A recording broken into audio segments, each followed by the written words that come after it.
शुभ सकाळ विद्यार्थीगण आशा करूँ समस्ते भल थी। तो बर्तमान आम आमर एसएसबी सिलेबस जो यूनिट 2 रे फास्ट अच्छी लोक साहित्य तो से आमर कॉन्सेप्ट भाव में लोकगीत लोकगल्प एवं लोकनाटक रही। तेणु आज आम लोकगीत एवं लोक कहानी संपर्क में आलोचना करवा लोकगल्प संपर्क में आलोचना करवा। तो लोकगीत को जीवा पूर्वर प्रथमे आमको लोक साहित्यर संज्ञा टिके निहाती जानिबा दरकार जे प्रकृति में लोक साहित्य कहले आमे कौन बुझू। पिले लोक साहित्य कहले प्रकृति में लोक साहित्य होचु गण साहित्य। विभिन्न प्रकार आलोचक से माने विभिन्न प्रकार मत जदिओ देइछंती तथापि जो साहित्य रे लोकमानंकर जीवन धाराटा प्रतिफलित हेइथिबो आउ सेटा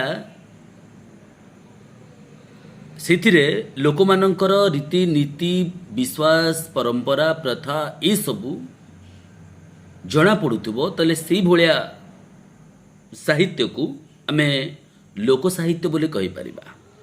कारण लोक साहित्य कहले सेटा होउछि गोटे कोन गण साहित्य लोक मानकर सेटा साहित्य आउ तापरे जेहेतु जनक द्वारा यह रचित होइथिले हैं आमे समस्त जानिछे जे लोक साहित्यर प्रथम शर्त होउछु मौखिकता। लोक साहित्यर प्रथम शर्त होउछु सेटा गोटे कोन हिथिबो गोटे मौखिकता तार थिबो आउ जदिओ जनक द्वारा यह रचित होइथिले हैं एथिरे कोनोसी जनकर परिचय लिपिबद्ध होई न थाए एटा मन रखिथिबो। मुखरु मुख को एटा गड़ी आसुथिबारु समयक्रमे मूल रूप में मध्य यार परिवर्तन हेई थाए। तेबे ओडिया साहित्य जगतर जड़े विशिष्ट आलोचक होउचंती पिले डॉक्टर नटवर सामंतराय। से कहती जे लोक साहित्य होउची प्रकृत में पल्ली साहित्य माने नटवर सामंतराय लोक साहित्यटा को गोटे पल्ली साहित्य भाव में ग्रहण करिसंती एवं तार केतेक से वैशिष्ट्य निरूपण करिसंती। तापरे जेमिति कि पल्ली प्राणता मौखिक प्रवाह रचयितार नामहीनता विषयवस्तुर अर्थहीनता लोकप्रियता ये विभिन्न भाव में नटवर सामंतराय लोक साहित्यर सबू निरूपण करिसंती ना वैशिष्ट्य सबू निरूपण करिसंती बा तार कैरेक्टरिस्टिक्स बा फीचर सबू से निरूपण करी अछंती। तेबे এই जो लोक शब्दटा लोक साहित्य आम जो लोक बोली गोटे शब्द देखू प्रकृत में पिले ये लोक शब्दर अर्थ होउछु व्यापक एवं विशेष करिकी एटा साधारण जनता को ही बुझाए बुझी होउछि। तापरे आमे जदि देखिबा ताले कोन लोक साहित्य को मध्य आमे देखुछे कि जे एहार अनेक गुडी सब कोन अछि ना वैशिष्ट्य रहिछि। तेबे ई जो लोक साहित्यर प्रकार भेद जदि आमे आलोचना करिबा तेबे विभिन्न दृष्टिकोणरू लोक साहित्य को आमे विभागीकरण करि परिबा। डॉक्टर नारायण शतपथी से कहती जे लोक साहित्य प्रकाश रूप में मुख्यतः दुई भाग में विभक्त गोटे होचु पदात्मक एवं परवर्ती जो थी कि आमे कारुण्य गीतिका ठारू ना दिया मजा मजलिस खेल कौतुक भिक्षा गीत ओसाव्रत ये सब आमे देखिपर एवं आउ गोटे होचु कहानी रूप में माने गोटे होचु पदात्मक रूप में आ गोटे कहानी रूप में एटा किए कहती डॉक्टर नारायण शतपथी कहती। से भलिया लोक साहित्य को आमे परवर्ती समय रे विभिन्न भाग में विभक्त करि परिबा जेमिति कि गद्य पद्य एवं नाट्य ए भलिया मध्य आमे देखि परिबा। तापर पिले लोक साहित्यर मुख्यतः तीनटा रूप रहिछि गोटे होचु कहानी रूप बा गद्य रूप आ गोटे होचु नाट्य रूप आ गोटे होचु पद्य रूप जोड़ा को आमे कहूचे लोकगीति କାହାଣୀ ରୂପଟା ହେଉଛି ଲୋକ ଗଳ୍ପ ଭାବରେ ଆଉ ନାଟ୍ୟ ରୂପଟାକୁ ଆମେ ଲୋକନାଟକ ହିସାବରେ ଗ୍ରହଣ କରିଥାଉ। ତାପରେ ସେ ଭିତରୁ ଆମେ ଲୋକନାଟକ ଜାଣିଛେ ଲୀଳା, ତାପରେ ରାମଲୀଳା, କୃଷ୍ଣଲୀଳା, ଭାରତଲୀଳା, ଶବରଲୀଳା, ଏମିତି ବିଭିନ୍ନ ଲୀଳା ଅଛି। ଯାତ୍ରା ଭିତରେ ବି ଆମେ ଗୀତିନାଟ୍ୟ, ସୁଆଙ୍ଗ, ପ୍ରହସନ, ପ୍ରହ୍ଲାଦ ନାଟକ, ଧନୁଯାତ୍ରା ଏସବୁକୁ ଆମେ ଗ୍ରହଣ କରୁ। ସେମିତି ଅନ୍ୟାନ୍ୟ ନାଟକ ଭିତରେ ଛଉ ନାଟ, ମୁଗଲ ତାମସା, ଦଣ୍ଡ, ଘୋଡ଼ା ନାଟ, ଦେଶିଆ, ଚଢ଼ିଆ ଚଢ଼େଆଣୀ, ଦଧି, କଣ୍ଢେଇ, ଏମିତି ଡାଲଖାଇ, ରସରକେଲି ଆଉ ଆମର କର୍ମା ଏସବୁକୁ ଆମେ ଗ୍ରହଣ କରିଥାଉ। ସେମିତି ଲୋକ ଗୀତ ବି ହେଉଛି ବହୁତ ପ୍ରକାରର। ଏସବୁ ଆମେ ପରବର୍ତ୍ତୀ ସମୟରେ ଜାଣିବା। ତେବେ ଲୋକ ସାହିତ୍ୟର ପିଲେ ଯେଉଁ କେତେଟା ବେସିକ୍ ଫିଚର୍ସ ଅଛି ବା କେତେଟା ଯେଉଁ ବୈଶିଷ୍ଟ୍ୟ ଅଛି ତ ସେଇଟାକୁ ଆମକୁ ନିହାତି ଜାଣିବା ଆବଶ୍ୟକ ରହିଛି।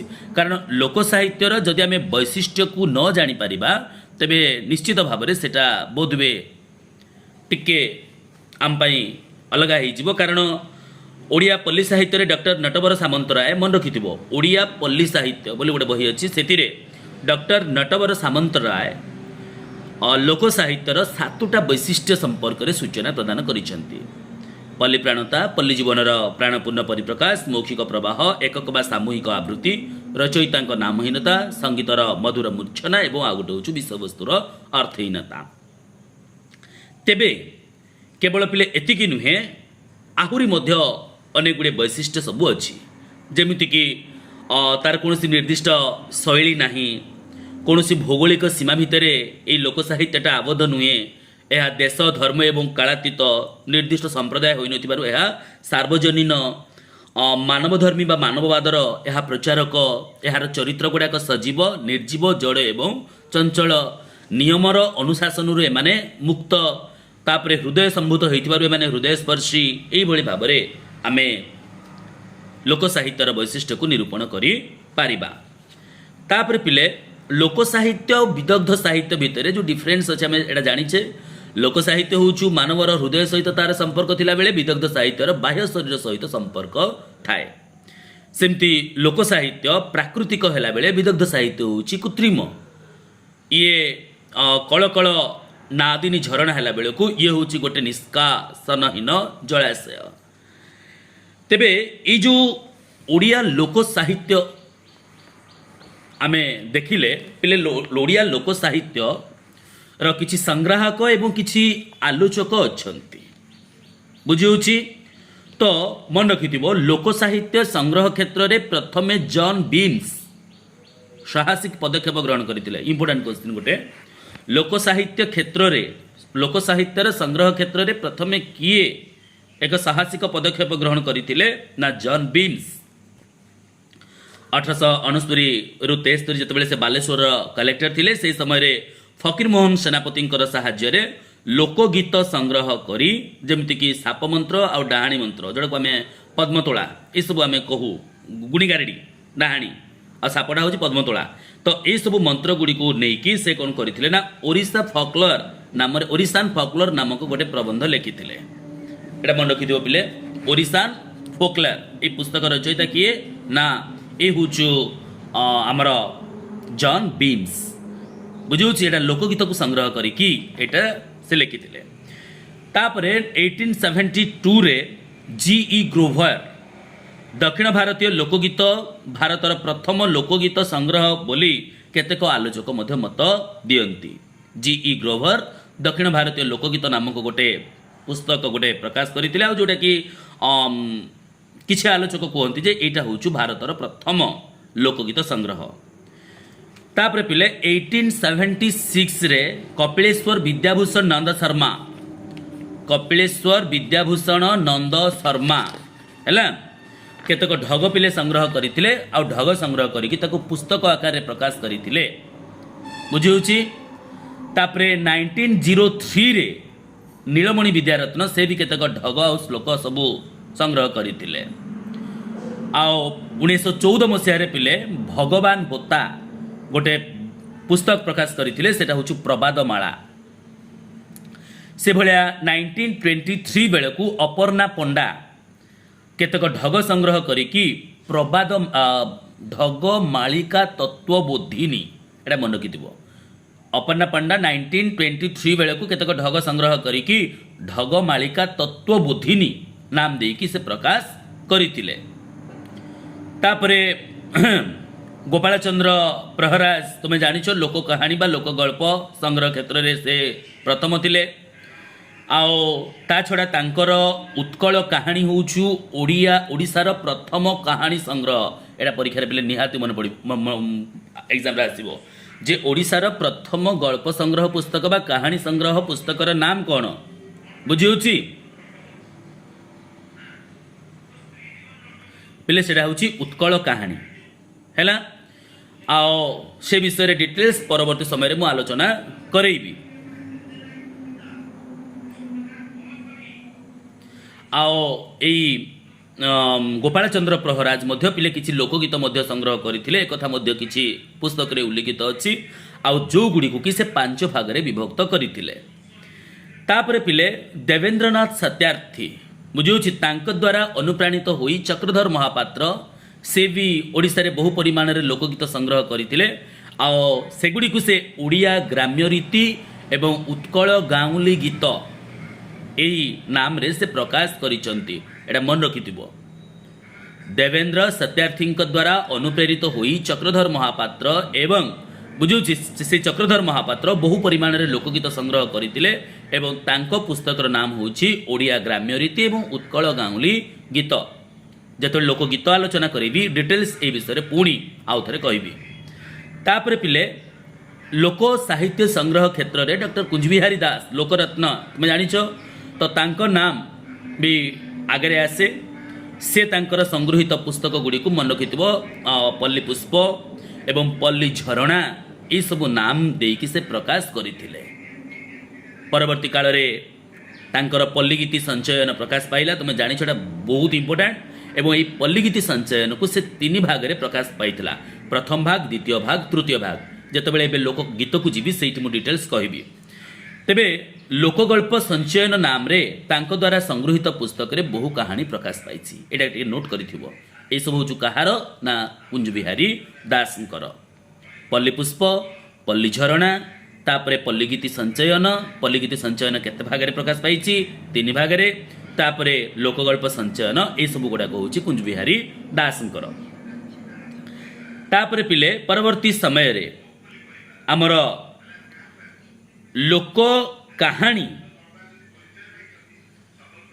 ବୁଝିହେଉଛି, ଓଡ଼ିଆ ଲୋକଗୀତ ଓ କାହାଣୀ, ଏଇଟା ପରୀକ୍ଷାରେ ପଡ଼ିବ ଗ୍ୟାରେଣ୍ଟି।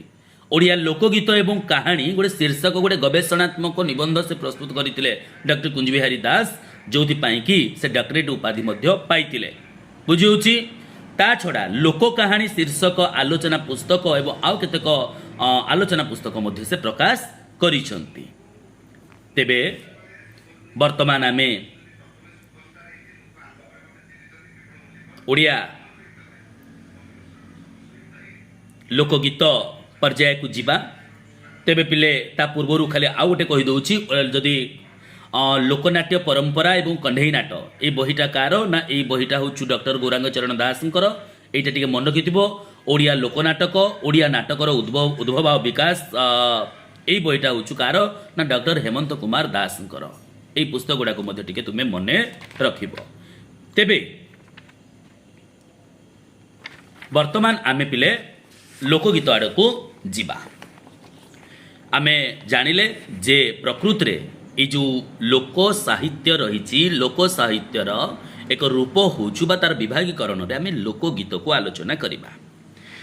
পিলে যেতেবেলে বিদগ্ধ সাহিত্য আরম্ভ হেলা বা সৃষ্টি হেলা তা পূর্বরু আমি সমস্তে জানিছে যে লোক সাহিত্য সৃষ্টি হয়ে সারিছি।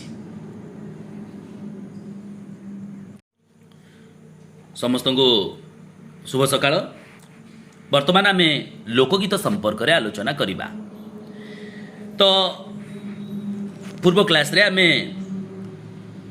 লোক সাহিত্যর বিভাগীকরণ সম্পর্কে আলোচনা করে সারি। তো বর্তমান আমি লোক সেই পরিপ্রেক্ষী লোকগীত সম্পর্কে আলোচনা করিবা। তেবে পিলে বিদগ্ধ সাহিত্য যেতবে সৃষ্টি হয়েছি তার বহু পূর্বর লোক সাহিত্য সৃষ্টি হয়েছে আমি জানিছে। তেণু বর্তমান পরিপ্রেক্ষী আমি লোকগীত সম্পর্কে আলোচনা করিবা। କାରଣ ଲୋକଗୀତ ଏବଂ ଯେଉଁ ପ୍ରବାଦ ପ୍ରବଚନ ରହିଛି ତାର ପରିସରଟା ହେଉଛି ବହୁତ ବଡ଼। ଆମେ ସମସ୍ତେ ଜାଣିଛନ୍ତି ଯେ ଆଧୁନିକ ମଣିଷ ଯେତେବେଳେ ପାହାଡ଼ର ଗୁମ୍ଫାରେ ବାସ କରୁଥିଲା ସେତିକିବେଳେ ସେ ଗଛର ଫଳମୂଳ ଖାଉଥିଲା, ଗଛର ବକଳକୁ ସେ ପରିଧାନ କରୁଥିଲା, ସେତିକିବେଳେ ସେ ତାର ସଭ୍ୟତା ସଂସ୍କୃତି ସମ୍ପର୍କରେ ତାର ଜ୍ଞାନଟା ସେତେଟା ନଥିଲା, ତାର ଲିମିଟେଡ୍ ଥିଲା। ମାତ୍ର ସେଇ ଜଙ୍ଗଲର ପରିବେଶ ଏବଂ ତାର ପ୍ରାକୃତିକ ସୁଷମା ଆକାଶର ନୀଳିମା ଯେତେବେଳେ ଏସବୁକୁ ଦେଖିଛି ସେତିକିବେଳେ ସେ କ'ଣ କରିଛି ନା ତା ହୃଦୟଟା ପିଲେ ଆନ୍ଦୋଳିତ ହେଇଯାଇଛି। ସେଇଥିପାଇଁ ମଣିଷ ତା କଣ୍ଠରୁ ପ୍ରଥମେ କ'ଣ କରିଛି ନା ଗୀତକୁ ଝରେଇଛି। ତେବେ ଏ ଯେଉଁ ଯେହେତୁ ଆମେ ଲୋକ ଗୀତ ସମ୍ପର୍କରେ ଆଲୋଚନା କରୁଛେ ତେଣୁ ସେଇଥିପାଇଁ ଆମେ ଏକଥା ମଧ୍ୟ ପୂର୍ବରୁ ସ୍ପଷ୍ଟ ହୋଇସାରିଛେ ଯେ ଲୋକ ସାହିତ୍ୟର ସ୍ରଷ୍ଟା ପ୍ରଥମେ ଗାଇଛି, ଗାଇଲା ପରେ ତାକୁ କହିଛି, ହଁ କି ନାହିଁ? ତେଣୁ ସେଇ ହିସାବରେ ଯଦି ଆମେ ଦେଖିବା ତାହେଲେ ନିଶ୍ଚିତ ଭାବରେ ଏଇ ଲୋକଗୀତ ପିଲେ ଲୋକମାନଙ୍କ ମୁଖରୁ ସୃଷ୍ଟି, ଏଇଟା ଆଉ କେଉଁଥିରୁ ନୁହେଁ।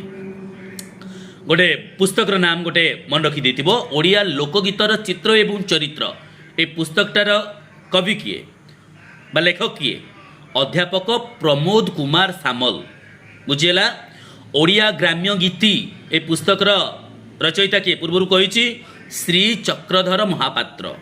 ଓଡ଼ିଆ ଗ୍ରାମ୍ୟ ଗୀତି ହେଲା ଶ୍ରୀ ଚକ୍ରଧର ମହାପାତ୍ର, ଆଉ ଯେଉଁଟାକି ଓଡ଼ିଶା ସାହିତ୍ୟ ଏକାଡେମୀ କ'ଣ ତାକୁ ବାହାର କରିଥିଲା। ତେବେ ଅନୁଭୂତି ଏବଂ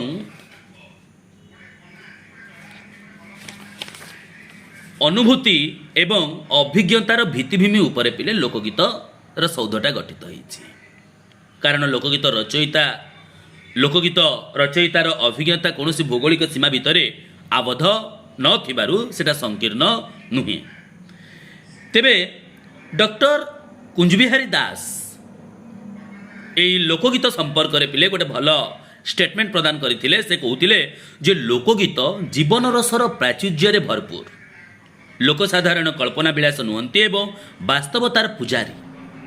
ସେମାନେ ଆମରଣ ବାସ୍ତବ ଜୀବନର ସଂଘର୍ଷରେ ଆସନ୍ତି ଏବଂ କଳ୍ପନା ବିଳାସରେ ଜୀବନ ବିତାଇବାକୁ ଅବସର କାହିଁ। ବହୁ ଗୀତ ଏହି ସଂଘର୍ଷର ପ୍ରତୀକ ରୂପେ ସୃଷ୍ଟି ହେଇଛି। ଏଇଟା ଓଡ଼ିଆ ଲୋକଗୀତ ଏବଂ କାହାଣୀ ଡକ୍ଟର କୁଞ୍ଜବିହାରୀ ଦାସଙ୍କର ପୁସ୍ତକରେ ତୁମେ ଏଇଟା ଦେଖିପାରିବ, ଯେଉଁଟାକି ଆମର ଓଡ଼ିଆ ଗବେଷଣା ପରିଷଦ ବିଶ୍ୱଭାରତୀ ଶାନ୍ତି ନିକେତନ ପ୍ରକାଶ କରିଥିଲା ଏଇ ପୁସ୍ତକଟା। ଆଉ ଏଇଟା ହେଉଛି ପିଲେ ଡକ୍ଟର କୁଞ୍ଜବିହାରୀ ଦାସଙ୍କର ଏଇଟା ହେଉଛି ଗୋଟେ ଗବେଷଣାତ୍ମକ ପୁସ୍ତକ ବା ତାଙ୍କର ଏଇଟା ଯେଉଁ ଡିଲିଟ୍ ଉପାଧି ପାଇବା ପାଇଁ କି ସେ ଯେଉଁ ସନ୍ଦର୍ଭ ଲେଖିଥିଲେ ଏଇଟା ହେଉଛି ସେହି ପୁସ୍ତକ ଓଡ଼ିଆ ଲୋକଗୀତ ଓ କାହାଣୀ। ଏହାର ରଚୟିତା କିଏ ନା ଏହାର ଯଦି କୋଶ୍ଚିନ୍ ପଡ଼ିବ ଏଇଟା କୁଞ୍ଜବିହାରୀ ଦାସଙ୍କର ହେଉଛି ଗବେଷଣାତ୍ମକ ପ୍ରବନ୍ଧ ଯେଉଁ ପୁସ୍ତକ। ଠିକ୍ ସେଇଭଳିଆ ଡକ୍ଟର ଆଦିକାନ୍ତ ସାହୁ ତାଙ୍କ ପୁସ୍ତକ ହେଉଛି ପିଲେ କଳା ଗୌରବ।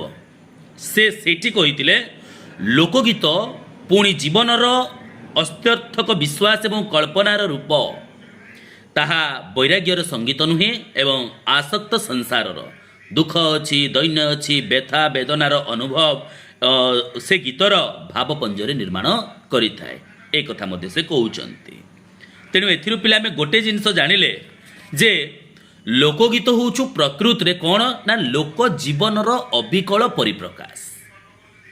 ତାର ଭାଷାଟା ବହୁତ ସରଳ ବଟ୍ ଭାବଟା ବହୁତ ଗମ୍ଭୀର। ଶୈଳୀ ନାହିଁ କିନ୍ତୁ ଚିନ୍ତା ଆଉ ଚେତନା ହେଉଛି ସୁଦୂର ପ୍ରସାରୀ। ଲୋକ କବି ଲୋକ କଥା ହିଁ ଲେଖିଛି, ସେ ବାହାର କଥା ଲେଖିନି। ବୁଝିହେଉଛି? ତେଣୁ ଡକ୍ଟର କୁଞ୍ଜବିହାରୀ ଦାସ এই ଲୋକଗୀତର ମହତ୍ଵ ଆଉ ମହାନତା ସମ୍ପର୍କରେ ସୂଚାଇ ଦେବାକୁ ଯାଇ ପିଲେ ଗୋଟେ ବହୁତ ବଢ଼ିଆ ଗୋଟେ ଷ୍ଟେଟମେଣ୍ଟ ସେ କହିଥିଲେ, ଲୋକଗୀତ ପ୍ରାଚୀନ ପୁଣି ଚିର ନବୀନ, ଯୁଗେ ଯୁଗେ ବାହାର ରୂପର ରୂପାନ୍ତର ଘଟିଲେ ବି ପ୍ରାଚୀନ ଧାରା ଅକ୍ଷୁଣ୍ଣ ରହେ।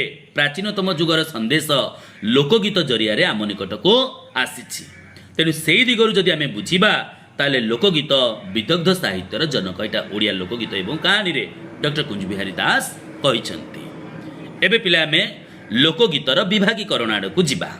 ଆମେ ଜାଣିଛେ ଯେ କେମିତି କର୍ମମୂଳକ ଗୀତ ଅଛି, ତାପରେ ତାର ବିଭିନ୍ନ ପ୍ରକାର ସବୁ ଗୀତ ଗୁଡ଼ାକ କେମିତି କ'ଣ ବିଭାଜନ କରାଯାଇଛି ସେଟା ଆମେ ଅଲରେଡ଼ି ଜାଣିଛେ। ତ ଫାର୍ଷ୍ଟ ଆମେ କୃଷକ ଗୀତ ସମ୍ପର୍କରେ ଆଲୋଚନା କରିବା। ତୁମେ ଆଇଡେଣ୍ଟିଫାଏ କରିପାରିବ ଯେ ପ୍ରକୃତିରେ କେଉଁଟା କେଉଁ ଧରଣର କ'ଣ ଗୀତ ବୋଲି। ତ ଚାଷ କରିବା ସମୟରେ ପିଲେ ଗୋଟେ କୃଷକ କ'ଣ କରେ ନା ନିଜ ଶାରୀରିକ କ୍ଳାନ୍ତିକୁ କିଛି ସମୟ ଭୁଲିବା ପାଇଁ କି ଡହ ଡହ ଖରା ଏବଂ ବର୍ଷାରେ ସେ ସଙ୍ଗୀତର ଝଙ୍କାର ମେଲି ଦେଇଥାଏ, ହଁ କି ନାହିଁ? ଅବଶ୍ୟ ତା ଗୀତରେ ବ୍ୟବହୃତ ହୋଇଥିବା ଶବ୍ଦର ଅର୍ଥପୂର୍ଣ୍ଣ ନୁହେଁ। ବେଳେବେଳେ ଏମିତି ଶବ୍ଦ ବ୍ୟବହାର ହୋଇଥାଏ ଯାହାର ପ୍ରକୃତ ଅର୍ଥ ଖୋଜି ପାଇବା କଷ୍ଟକର ହୋଇପଡ଼େ। କିନ୍ତୁ ମହାଭାରତ ରାମାୟଣ ଆଦିର କଥାକୁ ସେ ନିଜର ପରିବେଶ ସହିତ ଖାପ ଖୁଆଇ ଚଳେଇ ନିଜସ୍ୱ ଶୈଳୀରେ ସେ ଗାନ କରିଥାଏ। ଏଇଟା ପିଲେ ମନେ ରଖିଥିବ ଯେ କୃଷକ ଗୀତଟା ଗୋଟେ ଶ୍ରମ କ'ଣ ଯେଉଁ ନିଶ୍ଚିତ ଭାବରେ ସେ ନିଜର ଶ୍ରମ ଏବଂ କଷ୍ଟର ଲାଘବ କରିବା ପାଇଁକି ଏଇ ଗୀତଟାକୁ ସେ ଗାଏ। ଏଇଟା ନିହାତି ମନେ ରଖିଥିବ, ବୁଝିହେଉଛି। ତାପରେ ପିଲେ ସଗଡ଼ିଆ ଗୀତ, ଏଇଟା ବି ଆମେ ଜାଣିଛେ ଯେ ଯେତେବେଳେ ଆମ ସଭ୍ୟତାରେ କ'ଣ ଯନ୍ତ୍ର ମାନେ ପ୍ରସାର ପରିବହନର ମାନେ କ'ଣ ଗୋଟେ ମାଧ୍ୟମ ଥିଲା ଯନ୍ତ୍ରଟା, ତା ପୂର୍ବରୁ ଶଗଡ଼ ଦ୍ୱାରା ସବୁ ଲୋକମାନେ କ'ଣ କରୁଥିଲେ ନା ଜିନିଷପତ୍ର ସବୁ ନେବା ଆଣିବା କରୁଥିଲେ। ତ ସେତିକି ବେଳେ ମଧ୍ୟ ପିଲେ କ'ଣ ଶଗଡ଼ିଆ ମାନେ କ'ଣ କରନ୍ତି ନା ସକାଳୁ ରାତି ଯାଏ ପୁଣି ରାତିରୁ ସକାଳୁ ଏମିତି ଅନବରତ ସେମାନେ ଶଗଡ଼କୁ ଚଲାନ୍ତି। ତ ସେତିକି ବେଳେ ସେମାନେ ଦିନ ରାତି କଠିନ ପରିଶ୍ରମ କରୁଛୁ ଯୋଗୁଁ ସେମାନେ ଅବସର ହୋଇପଡ଼ନ୍ତି ଏବଂ କ୍ଳାନ୍ତ ହୋଇକି କ'ଣ ଥକି ପଡ଼ନ୍ତି ସେମାନେ। ତ ପରବର୍ତ୍ତୀ ସମୟରେ ସେମାନେ କ'ଣ କରନ୍ତି ନା କ୍ଳାନ୍ତିରେ ଆଖିପତା ଦୁଇଟି ମାଡ଼ି ପଡ଼ୁଥିବା ବେଳେ ହଠାତ୍ ସେ କଣ୍ଠରେ ଫୁଟେଇ ଦିଏ ସଙ୍ଗୀତର ଗୋଟେ ଝଙ୍କାର। ତା ସଙ୍ଗୀତ ଶୁଣି ପଥକ୍ଳାନ୍ତ ବଳଦ ମଧ୍ୟ ନିଜର କ୍ଳାନ୍ତିକୁ ଭୁଲିଯାଏ ଏବଂ ସେ ନିଶ୍ଚିତ ଭାବରେ ନିଜର ସେ ଶ୍ରମକୁ ମେଣ୍ଟେଇବା ପାଇଁକି ବା ଶ୍ରମକୁ ଲାଘବ କରିବା ପାଇଁକି ସେ ଏଇ ଗୋଟେ ସୁନ୍ଦର ଗୀତ ଗାଏ। ତାପରେ ପିଲେ ଗୋଟେ ଆମର ସୁଆରିଆ ଡାକ ଗୀତ ଅଛି, ଜାଣିଛ କି ସାଧାରଣତଃ 4 ଜଣ ବ୍ୟକ୍ତି ଯେତେବେଳେ କ'ଣ ଗୋଟେ ଝିଅ ତା ବାପ ଘରରୁ ମାନେ କନ୍ୟା ବାହାଘର ପରେ କନ୍ୟା ତାର ବାପ ଘରକୁ ହଉ ବା ବାପ ଘରୁ ଶାଶୁ ଘରକୁ ଆସିବା ସମୟରେ ସେତେବେଳେ ସବାରି, ସେ ସବାରି ଶବ୍ଦରୁ ସୁଆ ରହିଛି, ତ ସେଇଟା ଗୋଟେ ପରିବହନର ଏକମାତ୍ର ମାଧ୍ୟମ ଥିଲା। 4 ଜଣ ବ୍ୟକ୍ତି ତାକୁ ବହନ କରନ୍ତି, ଦୂର ବାଟକୁ ସେମାନେ କ'ଣ ଯାଆନ୍ତି। ତେଣୁ ବାଟରେ ଗଲାବେଳେ ସେମାନେ ଯେଉଁ କଷ୍ଟ ପାଇଥାନ୍ତି ସେଇ କଷ୍ଟରୁ ରକ୍ଷା ପାଇବା ପାଇଁ ସେମାନେ ଅନେକ ଅର୍ଥହୀନ ଗୀତ ସବୁ ଗାଆନ୍ତି। ପ୍ରଥମେ ଜଣେ ଗୀତ ଗାଇବ, ତାପରେ ଅନ୍ୟମାନେ ସେଟାକୁ ପାଳି କରିକି କହିବେ। ତ ଏହିପରି ବିଭିନ୍ନ ପ୍ରଶ୍ନ, ମଜାଳିଆ କଥା ଏବଂ ରସିକତାପୂର୍ଣ୍ଣ ବାକ୍ୟ ଦ୍ୱାରା ସେମାନେ ନିଜ ନିଜର କ୍ଳାନ୍ତି ଏବଂ ପଥଶ୍ରମକୁ ପିଲେ ଭୁଲି ଯାଆନ୍ତି। ତାପରେ ମଇଁଷିଆଳ ଗୀତ, ଜାଣିଛ ମଇଁଷିଆଳ ସେ ଦିନ କି ରାତି ଖରା କି ବର୍ଷା ସବୁବେଳେ ଶୀତ କାକର ସହିକି ସେ ମଇଁଷିମାନଙ୍କୁ କ'ଣ କରେ ଚରେଇବା ପାଇଁ ବାହାରକୁ ନିଏ। ତ ସେ ଶୀତ ହେଉ କି ପ୍ରବଳ ବର୍ଷା ହେଉ କି ବହୁତ ଜୋରେ ଖରା ହେଉ, ସେହି ସମୟରେ ଯେହେତୁ ସେ ବାହାରେ ମଇଁଷି ସହିତ ସମୟ ଅତିବାହିତ କରେ, ତେଣୁ ସେଇଥିପାଇଁକି ସେ ନିଃସଙ୍ଗ ଜୀବନଟାକୁ କିଛି ପରିମାଣରେ ଖୁସି ଦେବା ପାଇଁ ସେ କ'ଣ କରେ ନା ଗୋଟେ ଗୀତ ଗାଏ। ଆଉ ଏଇ ଗୀତ ମାଧ୍ୟମରେ ସେ ତାର ମନର ଭାବକୁ ପିଲେ ପ୍ରକାଶ କରିଥାଏ। ତାପରେ ଚକୁଳିଆ ପଣ୍ଡା ଗୀତ, ଆମେ ଜାଣିଛେ ଗାଁ ଗାଁ ବୁଲି ବା ଗ୍ରାମ ଗ୍ରାମ ବୁଲି ଗୀତ ଗାଇ ଭିକ ମାଗିବା ହେଉଛି ଚକୁଳିଆ ପଣ୍ଡାମାନଙ୍କର ଗୋଟେ ବୃତ୍ତି। ଅଧିକାଂଶ ଗୀତ ତାଙ୍କର ମନବନ୍ଧା ଗୀତ, ପଦକୁ ପଦ ମିଳାଇ ଗୀତ ବୋଲା ଯାଉଥିବା ଅନେକ ପୌରାଣିକ ଉପାଖ୍ୟାନ ତା ଭିତରକୁ ଆପେ ଆପେ ଆସେ। ଆଉ ବେସିକାଲି ପିଲେ ରାମ ନାମର ମହତ୍ଵ ସମ୍ପର୍କରେ ଚକୁଳିଆ ପଣ୍ଡାମାନେ ଟିକେ ଭଲ ଭାବରେ ସେମାନେ କ'ଣ କରନ୍ତି ନା ବୁଝେଇଥାନ୍ତି। ତାପରେ ପିଲେ ନାଉରିଆ ଗୀତ, ଦୋଳି ଗୀତ, ଜାଣିଛ ଦୋଳି ଗୀତ କିଭଳି ଭାବରେ କ'ଣ ଯେଉଁ ଏଇଟା ରଜ ପର୍ବମାନଙ୍କରେ ରଜ 3 ଦିନ କେମିତି ସେମାନେ ତରୁଣମାନଙ୍କ ପାଇଁ ଗୋଟେ ଆନନ୍ଦର ଦିନ, ସେଇଟା ତୁମେ ଜାଣିଛ ସେଇ ରଜ ଦୋଳି ଗୀତ ବିଷୟରେ। ତାପରେ ପିଲେ କାନ୍ଦଣା ଗୀତ ଗୋଟେ ଅଛି, ତୁମେ ଜାଣିଛ କରୁଣ ରସର ପ୍ରଥମ ସାର୍ଥକ ପ୍ରୟୋଗ ଲୋକ ସାହିତ୍ୟରେ ଦେଖିବାକୁ ମିଳିଥିଲା, ଏଇଟା ନୋଟ୍ କରିଥିବ। କରୁଣ ରସର ପ୍ରଥମ ସାର୍ଥକ ପ୍ରୟୋଗ ବୁଝିହେଉଛି ନିଶ୍ଚିତ ଭାବରେ ଆମେ ଲୋକ ସାହିତ୍ୟରେ ଦେଖିବା ପାଇଁ ପାଇବା। ଆଉ ଏ କାନ୍ଦଣା ଗୀତ ତ ତୁମେ ଜାଣିଛ ନିଶ୍ଚିତ ଭାବରେ ଏଥିରେ କରୁଣ ରସ ଦେଖିବାକୁ ମିଳେ। ଗୋଟେ ଝିଅ ଯେତେବେଳେ ବାପ ଘର ଛାଡ଼ି ଶାଶୁ ଘରକୁ ଯାଏ, ସେ ସମସ୍ତଙ୍କୁ କ'ଣ ନିଜର ଅତୀତ କଥାକୁ ମନେ ପକାଇକି ସେ ବାହୁନି ବାହୁନି କାନ୍ଦିଥାଏ। ଆଉ ଏ ସମ୍ପର୍କରେ ପଲ୍ଲୀଗୀତି ସଞ୍ଚୟନ ଡକ୍ଟର କୁଞ୍ଜି ବିହାରୀ ଦାସଙ୍କର ଯେଉଁଟା ତୃତୀୟ ଭାଗ, ଯେଉଁଟାକି ଶ୍ରୀମତୀ ପ୍ରେମଲତା ଦାସ ତାକୁ ପ୍ରକାଶ କରାଇଥିଲେ, ତ ସେଇଥିରେ ଅନେକ ଗୁଡ଼ିଏ କାନ୍ଦଣା ଗୀତ ସବୁ ଦେଖିବାକୁ ଆମେ ପାଇବା। ସେମିତି ଗାଁର ଝିଅମାନେ କୌଣସି ପୁଣ୍ୟ ପର୍ବର ଶେଷ ଦିବସରେ ପ୍ରତିଯୋଗିତା ପୂର୍ବକ ପୁଚି ଖେଳ ଖେଳନ୍ତି। ବିଶେଷ କରିକି ଖୁଦୁରୁକୁଣୀ ଓଷାର ଶେଷ ପାଳିରେ ଝିଅମାନଙ୍କର ମଧ୍ୟରେ ପୁଚି ଖେଳ ପାଇଁକି ଗୋଟେ ତୀବ୍ର ପ୍ରତିଯୋଗିତା ମଧ୍ୟ ହେଇଥାଏ। ତ ସେ ସମୟରେ ବି ସେମାନେ କ'ଣ କରନ୍ତି ନା ପୁଚି ଖେଳ ଖେଳନ୍ତି। ତାପରେ ଓଷାବ୍ରତ ବି ଜାଣିଛ, ବିଭିନ୍ନ ଓଷାବ୍ରତ ସମୟରେ ବି ସେମାନେ କ'ଣ କରନ୍ତି ନା ବିଭିନ୍ନ ପର୍ବ ସରି ବିଭିନ୍ନ ଗୀତ ସବୁ ସେମାନେ ଗାନ କରନ୍ତି।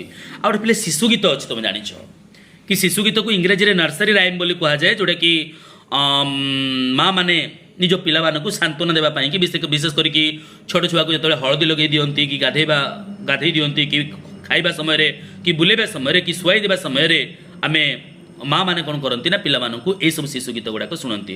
ଝୁଲରେ ହାତୀ ଝୁଲ କି ବାହା ପାଣି ଖାଇ ଫୁଲ, ଏମିତି ସବୁ ବିଭିନ୍ନ ଗୀତ ସବୁ କୁହନ୍ତି।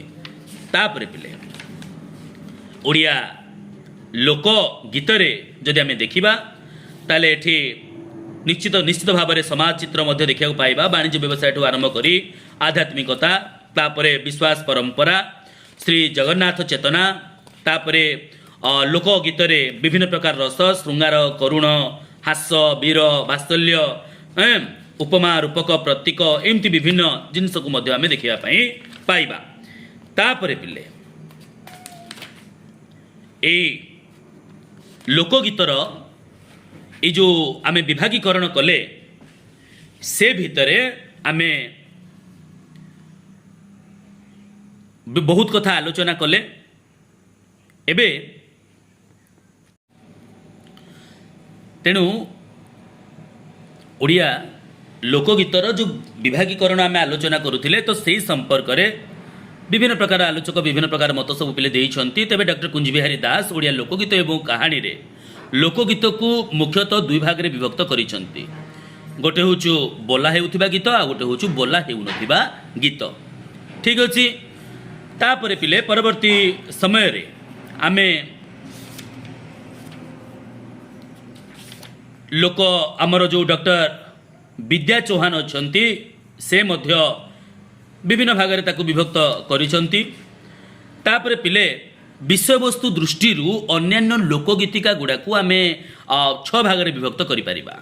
କର୍ମମୂଳକ ଗୀତ, ସେ ଭିତରେ କୃଷକ, ଶଗଡ଼ିଆ, ସୁଆର ଡାକ, ମଇଁଷିଆଳ, ନାଉରିଆ, ଚକୁଳିଆ ପଣ୍ଡା ଏସବୁ ଯିବ। ନୀତି ନିୟମ ଏବଂ ଶକୁନ ଅପଶକୁନ ସମ୍ପର୍କୀୟ ଗୀତିକା ଭିତରେ ପ୍ରବାଦ ପ୍ରବଚନ, ଡାକ ବଚନ ଏବଂ ଖନା ବଚନ ଯିବ। ଧର୍ମମୂଳକ ଭିତରେ ଓଷାବ୍ରତ, ପର୍ବପର୍ବାଣୀ ଆଉ ଓଷା ମନସାଦି ଏସବୁ ଯିବ। ସେମିତି ବୁଦ୍ଧିମୂଳକ ଗୀତ ଭିତରେ ପିଲେ ଆମେ ନାଁ ଦିଆ, ବୁଦ୍ଧି ପରୀକ୍ଷା, ପ୍ରହେଳି, ପ୍ରଶ୍ନ ଉତ୍ତର ଏସବୁକୁ ଆମେ ଆଲୋଚନା କରିବା। ନାରୀ ଜୀବନମୂଳକ ଗୀତ ଭିତରେ ଦୋଳି ଗୀତ, କାନ୍ଦଣା ଗୀତ, ପୁଚି ଗୀତ, ଶିଶୁ ଗୀତ ଏସବୁକୁ ଆମେ ଜାଣିବା। ସେମିତି ଅନ୍ୟାନ୍ୟ ଗୀତ ଭିତରେ ଆମର ଝଡ଼ା ଫୁଙ୍କା, ବିଭିନ୍ନ ମନ୍ତ୍ର ଗୀତ, ସମର ବୋଲି, ମଙ୍ଗଳ ବୋଲି ଏସବୁ ଗୀତ ମଧ୍ୟ ରହିଛି।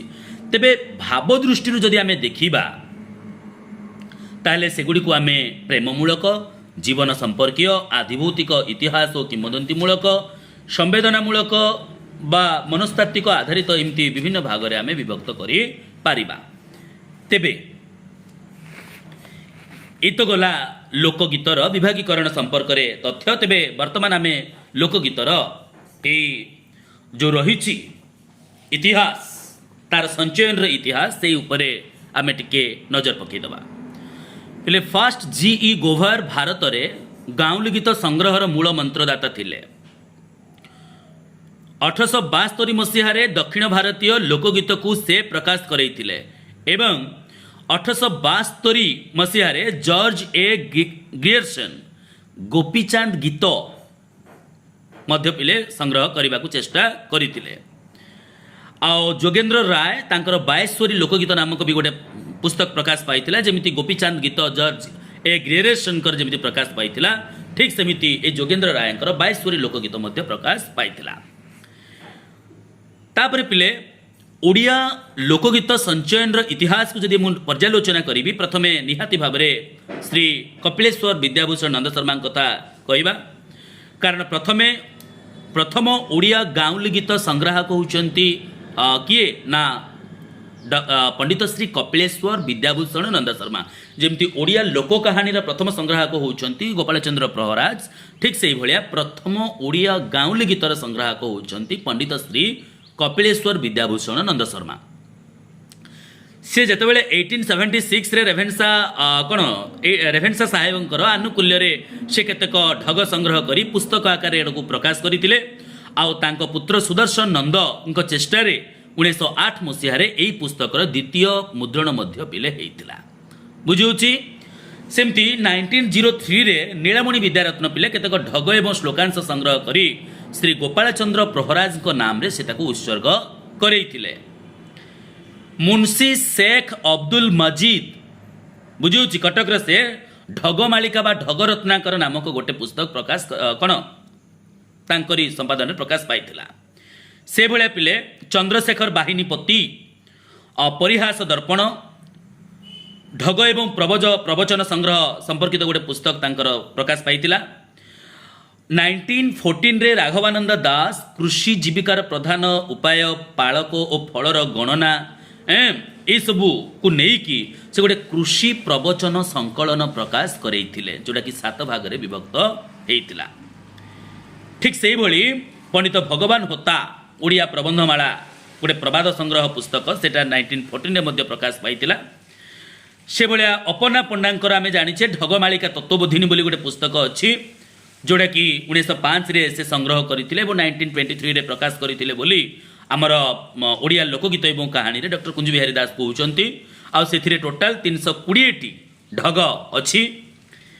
आ तापरे भाषा कोशाकार श्री गोपाल चंद्र प्रहरा से भी पल्ली गीत एवं कथा संचयन प्रथम पुटपुरदा थिले। आ गाँवली गीत संग्रह करी एटा मन रखिथिबो गोपाल चंद्र प्रहराज ए जो गाँवली गीत गुड़िक सब पिले संग्रह करथिले से गाँवली गीत गुड़िको से उत्कल साहित्य पत्रिका रे प्रकाश करथिले। एटा गोटे परीक्षा रे गोटे इंपोर्टेंट क्वेश्चन एटा गोटे पढ़ी पारे जे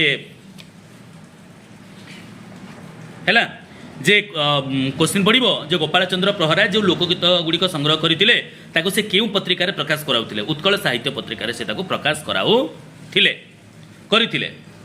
तापर पिले देवेंद्र सत्यार्थी प्रेरणा से चक्रधर महापात्रटा कही केतक गाँवली गीत संग्रह कर उपहार देते आंकर परवर्ती समय रे 1939 रे केउझर राणी उत्कल गाँवली गीत चुंबक गोटे संचयन खंडी नमूना पुस्तक रु कौन पुस्तिका से छपई थिले। एटा चक्रधर महापात्रंकर आ जोड़ा कि भारत एवं भारत बाहर बहु दृष्टि आकर्षण करथिला। 1939 रे केउझर राणी गोटे कौन जो चक्रधर महापात्रंकर गोटे संचयन छपई थिले ता ना होची उत्कल गाँवली गीत चुंबक बा उत्कल गाँवली गीत। तापरे एई उत्कल गाँवली गीतर पिले गोटे वैशिष्ट्य होउछि जे एथिरे ओडिया अक्षर रे ओडिया गीत थिला तापरे देवनागरी अक्षर रे ओडिया गीत तापरे इंग्रेजी अनुवाद तार दिया जाइथिला एवं एथिरे पंडित नेहरू सरोजिनी नायडू रवींद्रनाथ एवं ओडिशार श्रेष्ठ मनीषी मानकर प्राप्ति स्वीकार मध्य रहिथिला। तापरे पिले एई उत्कल गाँवली गीत चुंबक बा गाँवली गीतटा एटा 8 भाग रे विभक्त एटाକୁ मन रखिथिबो। तापरे लक्ष्मीनारायण साहू से भी एई लोकगीत संग्राहकर जणे लोकगीत संग्राहक भाव में जड़े आगधाड़ी व्यक्ति थिले। कंध सौरा गंड गदबा सांताल परजा कुया यही सब आदिवासी मानकर गीत को संग्रह करी गंधर्विका शतदल मन रखिथ पिले गंधर्विका शतदल नाम रे से गोटे पुस्तक प्रकाश करिसंती 1947 रे जो थिरे कि एई विभिन्न आदिवासी संप्रदाय मानकर रीतिनीति धर्म देवपूजा विश्वास ये सब से रही। तापरे 1942 रे एई लक्ष्मीनारायण साहू हिल ट्राइब्स ऑफ जयपुर नामक गोटे कौन पुस्तक मध्य से प्रकाश करैथिले। आ दंडनाट उपरे मध्य पिले से कौन पुस्तक मध्य रचना करिसंती। तापरे पिले कुंज बिहारी दास लोकरत्न कुंज बिहारी दास तुम जानिଛ तांकर पल्ली पुष्प पल्ली झरणा ये सब प्रकाश पाइथिला। तापरे ए स्टडी ऑफ ओडिशा फोकलेयर जोड़ा कि 1953 रे विश्वभारती प्रकाश करिथिला ताहा भी तांको द्वारा रचित। आ पल्ली गीति संचयन तांकर बोधवे सबुठारु श्रेष्ठ कारण सेटा 3 भाग रे विभक्त होइतिला जो थिरे कि अनेक गीत सब स्थानित होइतिला। तो ओडिया लोक गीत ओ कहानी एटा तांकर डॉक्टरेट थेसिस पीएचडी मु कहिछि। तापरे से आ गोटे ढग रामायण बोली मध्य गोटे रचना करिसंती जोड़ा द्वितीय भागटा को पल्लीगीति संचयन द्वितीय भागटा को आम ढग रामायण बोली कहूँ सेटा को मध्य से पल्लीगीति संचयन भितर स्थानित से करिसंती।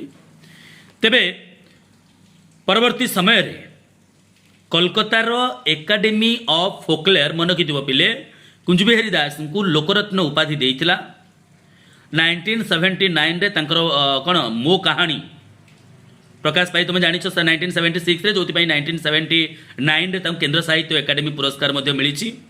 ଆଉ ଏ ଯେଉଁ ପଲ୍ଲୀଗୀତି ସଞ୍ଚୟନର ପ୍ରଥମ ଭାଗଟା 1954, ଦ୍ୱିତୀୟ ଭାଗଟା 1959, ତୃତୀୟ ଭାଗଟା 1974ରେ ପ୍ରକାଶ ପାଇଛି। ଆଉ ପ୍ରଥମ ଦ୍ୱିତୀୟ ଦୁଇଟାକ ଭାଗକୁ ବିଶ୍ୱଭାରତୀ ଗବେଷଣା ବିଭାଗ ପ୍ରକାଶ କରିଛି ଏବଂ ତୃତୀୟ ଭାଗଟାକୁ ଓଡ଼ିଶା ସାହିତ୍ୟ ଏକାଡେମୀର ଅର୍ଥ ଆନୁକୂଲ୍ୟରେ ପ୍ରେମଲତା ଦାସ ତାକୁ କ'ଣ କରିଛନ୍ତି ପ୍ରକାଶ କରାଇଛନ୍ତି। ତେଣୁ ଏଇଭଳି ଭାବରେ ତୁମେ ନିଶ୍ଚିତ ଭାବରେ ଲୋକଗୀତରୁ ଯଦି ବି ପିଲା କ୍ୱେଶ୍ଚିନ୍ ଆସୁଛି ତାହେଲେ ଯେଉଁ ବହି ଗୁଡ଼ାକ ଅଛି କିଏ କେଉଁ ବହିଟା ଲେଖିଥିଲା ସେଇଟା କେବଳ ତୁମେ ଟିକେ ଦେଖିବ। ଆଉ ସେତିକିରେ ନିଶ୍ଚିତ ଭାବରେ ଆଶା କରୁଛି ଯେ ତୁମେ ସକ୍ସେସ୍ ହେଇପାରିବ। ଧନ୍ୟବାଦ ସମସ୍ତଙ୍କୁ।